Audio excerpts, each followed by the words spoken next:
اعوذ باللہ من الشیطان الرجیم بسم اللہ الرحمن الرحیم قال رب انا یکون لی غلاما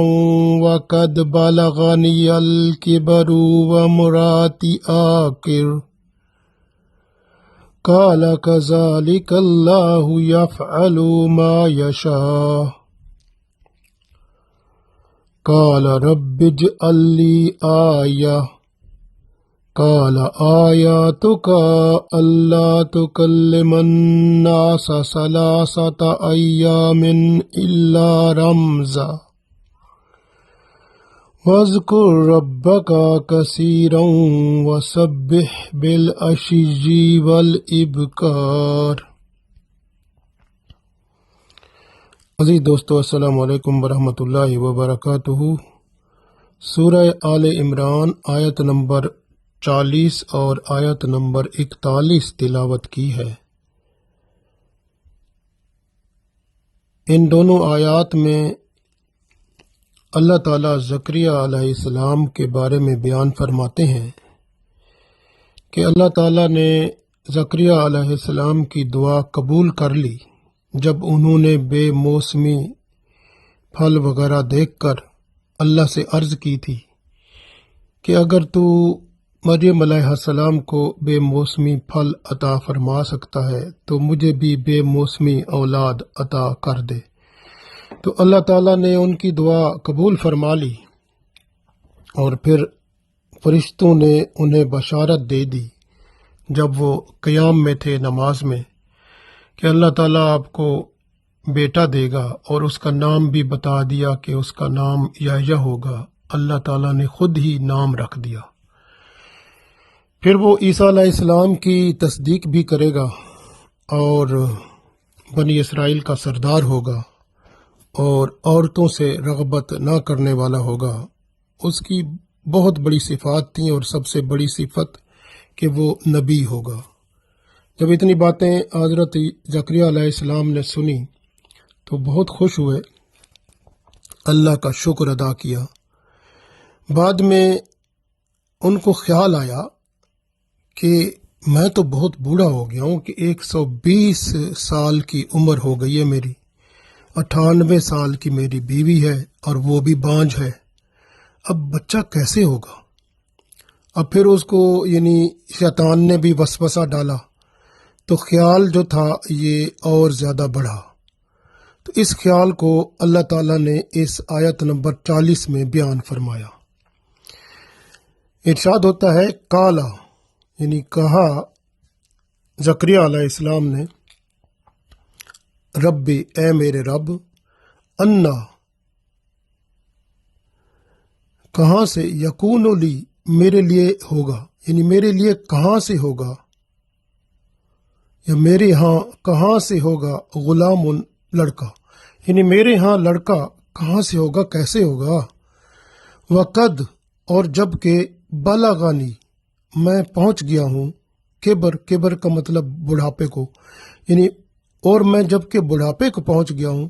وامراتی، اور میری عورت،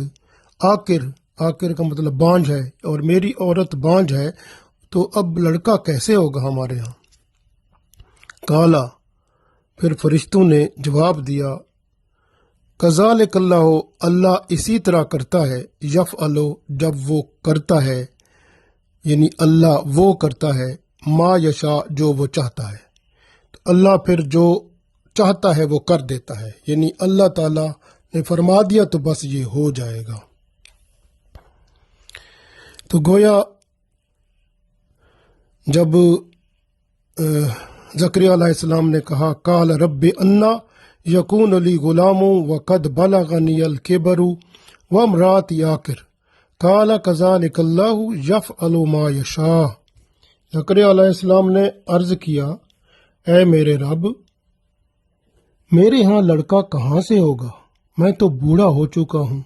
اور میری بیوی بانجھ ہے۔ جواب ملا، اسی طرح اللہ کر دیتا ہے جو چاہتا ہے۔ اب اس میں احساس پیدا ہوا، یہ احساس کی کیفیت ہے جو کہ ایک بشر یا بشری تقاضا ہے یعنی وہ احساس اور وہ جذبات کا سمندر جو اس وقت بندے میں امڈ آتا ہے جب مہربانی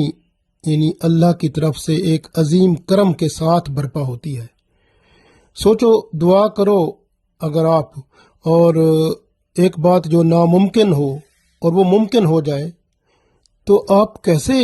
حیران و پریشان ہو جائیں گے اور پھر سوچیں گے یہ کیسے ہو سکتا ہے، میرے ایسی حیثیت تو نہیں، یہ کیسے ہو گیا۔ ایک بشری تقاضا ہے، بندہ ایسے سوچتا ہے۔ تو یہی بات حضرت زکریا علیہ السلام کے ہاں ہوئی۔ زکریا علیہ السلام نے دعا کی، اللہ تعالیٰ نے قبول فرمائی، فرشتوں نے خوشخبری بھی سنا دی۔ پھر انہیں خیال آیا کہ میں تو 120 سال کا بوڑھا ہوں اور میری بیوی جو بوڑھی 98 سال کی ہے اور بانجھ بھی ہے، تو کیسے ممکن ہوگا کہ ایسی حالت میں لڑکا ہو جائے ہمارے ہاں۔ تو فرشتوں نے جب کہ اسے یقین بھی دلا دیا تھا کہ اللہ جو چاہتا ہے وہ کر دیتا ہے، یعنی کذالک اللہ یفعل ما یشاء، جس طرح اللہ چاہتا ہے نا، جو اللہ چاہتا ہے وہ کر دیتا ہے۔ اس لیے تو گویا زکریا علیہ السلام کو اپنا بڑھاپا اور بیوی کا بانجھ پن، یعنی کہ جب انہوں نے کہا ممراتی آخر کہ میری بیوی تو بانجھ ہے، وقد بلغنی الکبر کہ میں تو بوڑھا ہو گیا ہوں، بڑھاپے کو پہنچ گیا ہوں، میری بیوی تو بانجھ ہے، اب یہ کیسے ہوگا؟ تو خیال آتا تھا کہ ہمیں شاید جوانی دوبارہ عطا کر دی جائے یا اسی حالت میں بیٹا ہو جائے۔ پھر شیطان نے بھی ان کو وسوسہ ڈالا، اس طرح سے ان کے خیال میں پھر یہ بات اور زیادہ آگے آئی کہ میں تو بوڑھا ہوں اور کیسے ممکن ہوگا۔ تو جب کہ اللہ تعالیٰ نے ان کو پھر فرما دیا تھا کہ جو اسباب ہیں اللہ ان کا محتاج نہیں ہے، بلکہ ہم جو دنیا میں رہنے والے اللہ کے بندے ہیں ہم اسباب کے محتاج ہیں، اللہ اسباب کا محتاج نہیں ہے۔ تو جب ان کو بتا دیا گیا تو اللہ تعالیٰ کی طرف سے کرم ہوا، تو پھر ان کے دل میں خیال اٹھا کہ اب کیسے مجھے پتہ چلے گا کہ استقرار حمل ہو چکا، کہ میری بیوی حمل سے ہو گئی، یا اللہ کوئی نشانی تو بتا دے۔ تو پھر اللہ تعالیٰ نے اگلی آیت میں نشانی بتا دی کہ تم 3 دن اور 3 رات تک لوگوں سے بات نہ کر سکو گے۔ 3 دن کا ذکر اسی آیت میں ہے اور 3 راتوں کا ذکر سورہ مریم میں ہے۔ تو گویا 3 دن اور 3 راتیں آپ نے بات نہیں کرنی۔ اب یہاں پر 2 باتیں ہیں۔ ایک روایت میں یہ آتا ہے کہ ان کو اختیار دیا گیا کہ آپ نے خود ہی لوگوں سے زبان سے بات نہیں کرنی بلکہ اشاروں سے باتیں کرنی ہیں۔ دوسری جگہ یہ بھی روایت آتی ہے کہ آپ علیہ السلام کی زبان مبارک کو بند کر دیا گیا، یعنی مطلب زبان میں بولنے کی طاقت ختم کر دی گئی، تو وہ اشارے سے ہی لوگوں کو بتاتے تھے۔ پھر 3 دن کے بعد جب زبان کھل گئی، اللہ تعالیٰ نے کھول دی، بات کرنے کے قابل ہو گئے، تو اس وقت بیوی بھی ماشاء اللہ حمل سے ہو گئی۔ اب اس آیت کو ہم پڑھتے ہیں، دوسری جو آیت نمبر 41 ہے، اس میں اللہ تعالیٰ نے ارشاد فرمایا کالا، یعنی اب یہ کالا سے مراد ہے زکریا علیہ السلام عرض کر رہے ہیں اللہ تعالیٰ سے، ربی اے میرے رب اجعل میرے لیے بنا دے، مقرر کر دے، لی میرے لیے آیا کا مطلب ایک نشانی، یعنی میرے لیے نشانی ایک مقرر کر دے جس سے مجھے پتہ چلے کہ وہ حمل ہو گیا ہے، مطلب قرار پا گیا ہے۔ کالا، اللہ تعالیٰ نے ارشاد فرمایا آیاتوں کا تیرے لیے نشانی یہ ہے اللہ کہ تکلم الناس، کہ تو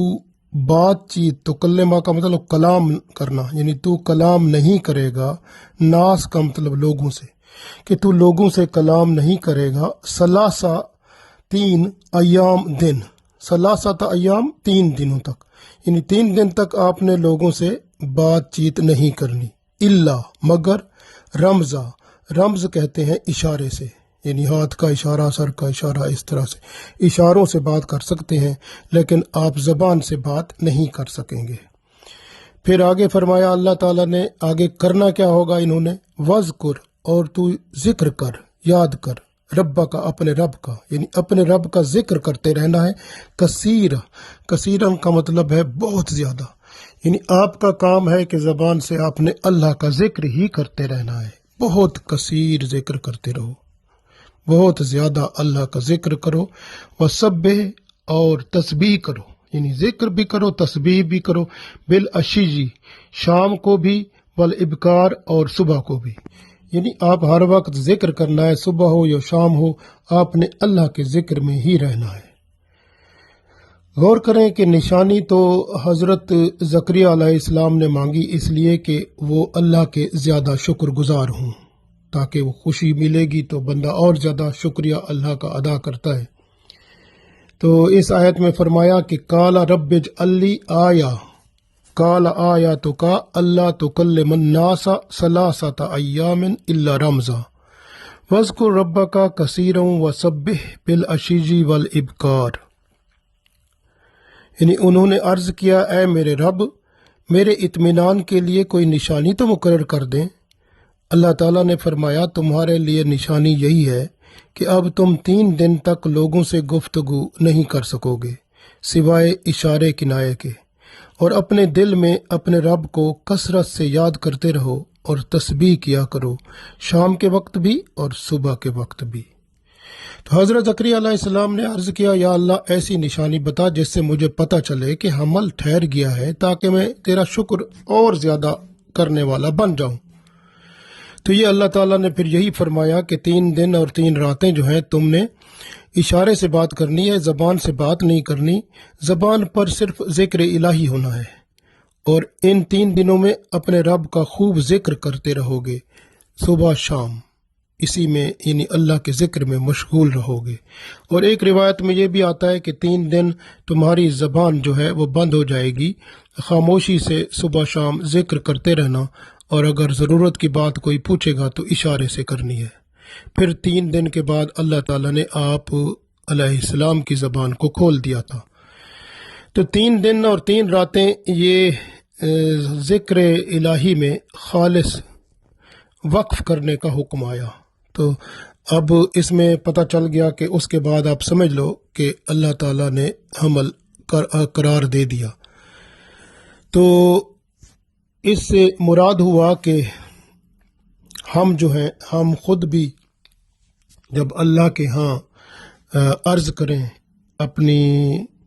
کسی ضرورت کا، خاص طور پر اولاد کا،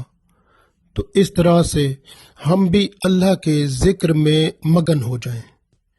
اور ذکر میں مگن ہو کر جب دیکھیں کہ بالکل ذہن سے سارے خیالات ختم ہو گئے ہیں، جیسے بندہ نماز پڑھتا ہے یا کوئی اللہ سے دعا کرتا ہے نا، بعض اوقات ایسا ہوتا ہے کہ زبان سے بندہ بات کر رہا ہوتا ہے، دل میں کچھ اور خیال آ رہے ہوتے ہیں،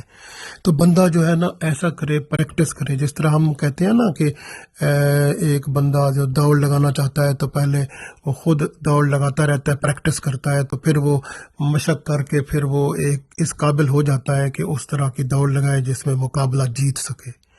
تو اس طرح سے بندہ جو ہے، اس کو کہتے ہیں ہم سٹیمنا بناتا ہے، تو اس طرح سے بندہ اللہ کے ذکر میں بیٹھ جائے، کسی سے بات نہ کرے، اشارے سے بات کرنی ہو تو کر لے، تو ورنہ پھر اللہ کے ذکر میں مگن ہو جائے، اور مگن ہو کر دن رات بزی رہے، اور اس طرح سے 3 دن ہی اگر رہے بندہ مصروف، اور اللہ کے ذکر میں 3 دن 3 راتیں مصروف رہے، اور کسی سے بات بھی نہ کرے، صرف اشارے میں بات کرے، تو اس کا دل اللہ کی طرف ضرور لگ جائے گا، اور ذہن سے اس کے جو خیالات ہیں ادھر ادھر وہ ختم ہو جائیں گے، اور وہ ایسی حالت جب آ جائے کہ بندے کے دل میں کوئی اور خیال نہ ہو، صرف اللہ کی طرف دل بھی لگ جائے، ذہن بھی ادھر ہی ہو، روحانی طور پر، جسمانی طور پر، ہر طرح سے اللہ کی طرف ہو، اس وقت پھر دعا کر لے تو وہ پھر دعا ضرور قبول ہوگی، اور انشاءاللہ اللہ تعالیٰ اولاد ضرور عطا فرمائے گا۔ تو یہاں سے یہ بھی ہمیں سبق ملتا ہے کہ اس طرح کا اگر ہم عمل کریں تو انشاءاللہ اللہ تعالیٰ ہم پر ضرور کرم فرمائے گا۔ اس طرح پھر شکرانے کے طور پر بندہ عقیقہ کرتا ہے، صدقہ کرتا ہے، شکرانے کے نفل پڑھتا ہے، خیرات کرتا ہے، تو یہ جتنا بندہ شکرانہ پھر کرے تو یہ وہ اچھا ہے، کیونکہ جب بھی اللہ تعالیٰ کی طرف سے کوئی کرم ہوتا ہے، کچھ عطا ہوتا ہے، تو بندے کو شکر ضرور ادا کرنا چاہیے، کیونکہ شکر کرنے سے اللہ تعالیٰ وہ جو چیز عطا ہوتی ہے اس میں برکت ڈالتا ہے، اور برکت یہ ہوتی ہے کہ اگر بچہ پیدا ہو گیا ہے اللہ کی طرف سے تو پھر وہ برکت اس میں یہ ہوگی کہ پھر وہ بچہ پھر اللہ تعالیٰ اس کو بھی اولاد دے گا، تو یہ برکت ہوگی، پھر اس کی اولاد کی اولاد ہوگی، تو یہ برکت اللہ پیدا کر دیتا ہے، تو اللہ تعالیٰ کا کرم ہو جاتا ہے، تو اللہ تعالیٰ سے رابطہ رکھنا چاہیے۔ اور ہاں، یہاں سے ہمیں یہی سبق ملا ہے کہ جو ہے نا، بندے کو اللہ کی طرف سے کرم ہو تو اللہ کے کرم پر شکر گزار ہونا چاہیے، اور ذکر میں اور اللہ کے ذکر میں زیادہ سے زیادہ لگ جانا چاہیے، صدقہ خیرات کرنا چاہیے، نوافل پڑھنے چاہیے، اور اللہ کا شکر کر کے، اس کا ذکر کر کے، اس کی حمد و ثنا بیان کر کے، اس کی تسبیح کر کے، بندہ اپنی عاجزی جو ہے وہ اس کو سامنے رکھ کے اللہ کے حضور اللہ کی کبریائی، اللہ کی بڑائی بیان کرتا رہے، تو انشاءاللہ اللہ تعالی ہماری تمام ضروریات بھی پوری فرماتا ہے، اور اللہ تعالی ہمیں اس دنیا اور آخرت میں بھی ضرور کامیاب کرا کے آخرت میں انشاءاللہ جنت میں ضرور جگہ عطا فرمائے گا۔ اللہ تعالی ہم سب کو جنت میں خاص جگہ عطا فرمائے، اور اپنی رحمت اور برکت سے دنیا میں بھی اپنی رحمت سے جو بھی ہمارے مسائل ہیں، تمام جائز مسائل حل فرما کے یہاں بھی ہمیں مشرف فرمائے، اور ایمان کامل اعمال صالح کے ساتھ ہی خاتمہ فرمائے۔ آمین۔